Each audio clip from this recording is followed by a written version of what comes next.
സ്ത്രീകൾക്ക് ഒരുപാട് നിയമ സാധ്യതകളും എന്താ പറയുക കുറച്ചുകൂടെ നിയമ പരിരക്ഷകളൊക്കെ കൊടുക്കാറുണ്ട്. അപ്പോൾ പല ആളുകളും അത് എക്സ്പ്ലോയിറ്റ് ചെയ്യുന്നതായിട്ട് ചേച്ചിക്ക് തോന്നിയിട്ടില്ലേ? എക്സ്പ്ലോയിറ്റ് ചെയ്യുന്ന ശതമാനം കുറവാണ്. കൂടുതലും എന്താ പറയുക, പക്ഷെ എക്സ്പ്ലോയിറ്റ് ചെയ്യുന്നുണ്ടോ എന്ന് ചോദിച്ചാൽ ഉണ്ടാവാം. പക്ഷെ ആ ശതമാനം ഞാൻ ഈ പറഞ്ഞ പോലെ കുറവാണ്. കൂടുതലും ശരിക്കും ജെനുവിൻ ആയിട്ടുള്ള കേസുകൾ തന്നെയാണ്.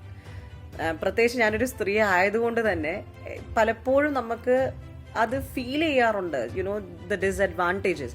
I mean, I am extremely proud to be a woman and I would always want to be a woman. പക്ഷേ സ്ത്രീകൾക്ക് അവരുടേതായ ഒരുപാട് ഇഷ്യൂസ് ഉണ്ട് which we have faced at some point in time, or we do face. ചിലപ്പോൾ അതൊരു male ego ആവാം, ചിലപ്പോൾ അതൊരു സെക്ഷൽ ഇൻക്ലിനേഷനുള്ള സംഭവങ്ങളാവാം. അങ്ങനെ പലതരത്തിലുള്ള കാര്യങ്ങൾ as women we are exposed to at some point in our life. And ഈ പറയുന്ന പോലെ I'll stick to what I said.